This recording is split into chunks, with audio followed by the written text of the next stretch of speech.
Et un livre qu'il a fait descendre sur son messager. Ça, c'est le Coran.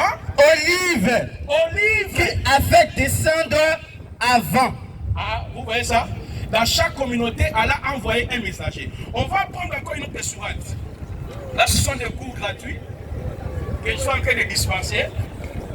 Alors, on prend par exemple la sourate 42, le verset 7. Sourate 42, le verset 7. Le verset 7. Et c'est ainsi que nous t'avons révélé le Coran, un Coran arabe. Un Coran baoulé arabe. Un Coran baoulé arabe. Mais comment vous croyez au prophète Mohammed? Cherchez le prophète qui vous a été envoyé. Hein? Un Coran arabe pour les baoulés. Continuez.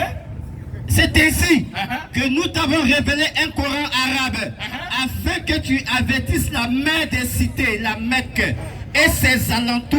Donc la Côte d'Ivoire égale la Mecque et ses alentours.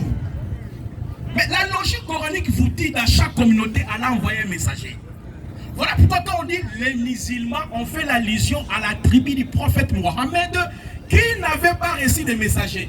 Parce qu'avant l'apparition du prophète Mohammed, il y a eu Ibrahim et Ismaël qui ont visité déjà les Arabes.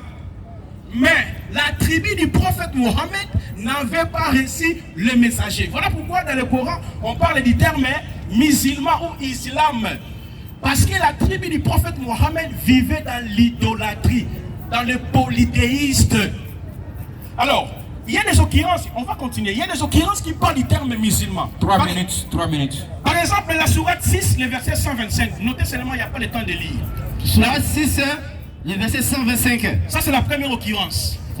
La deuxième occurrence, la sourate 39, le verset 22. Troisième occurrence, la sourate 3, le verset 19. Quatrième occurrence, la sourate 3, le verset 85. Cinquième occurrence, la sourate 5, le verset 3. Sixième occurrence, la sourate 61, le verset 7. Septième occurrence, la sourate 49, le verset 17. Et la dernière occurrence, c'est la sourate 9, le verset 72. Donc si toi tu te réclames musulman, tu n'as jamais compris le style du Coran. Tu dois chercher. Voilà pourquoi le prophète Mohammed était sage. Il vous a dit dans la sourate 10, le verset 94. Si vous avez des doutes, il faut venir vers nous. Parce que nous avons reçu les livres avant vous. Cela veut dire l'explication du Coran n'est pas le domaine des imams. C'est à nous les pasteurs de vous expliquer le Coran. Oh. Mais c'est ce que le prophète Mohammed a enseigné. Est-ce que vous ne voyez pas que j'enseigne bien le Coran que plus que ses deux frères? Non, disons ça, disons la vérité. Disons la vérité. Ils sont incapables jusqu'à présent de vous convaincre. Mais regardez comment le Coran est dans ma tête. Donc, parce que le Coran est pour les doués de l'intelligent. Comme je suis intelligent, je suis un prophète. Voilà pourquoi je vous explique votre livre. Alors, nous comprenons que quand on dit Islam, Salam, la soumission à un seul Dieu, comme la tribu du prophète Mohammed, il y a même la sourate 2, il y a plusieurs sourates qu'on peut donner, n'adorez pas le seul et l'unique Dieu. Voilà pourquoi on les appelle musulmans. Donc lorsqu'on dit vous musulmans entrez au paradis, à ce qu'on va écouter à dater de ce soir, il ne s'agit pas de vous.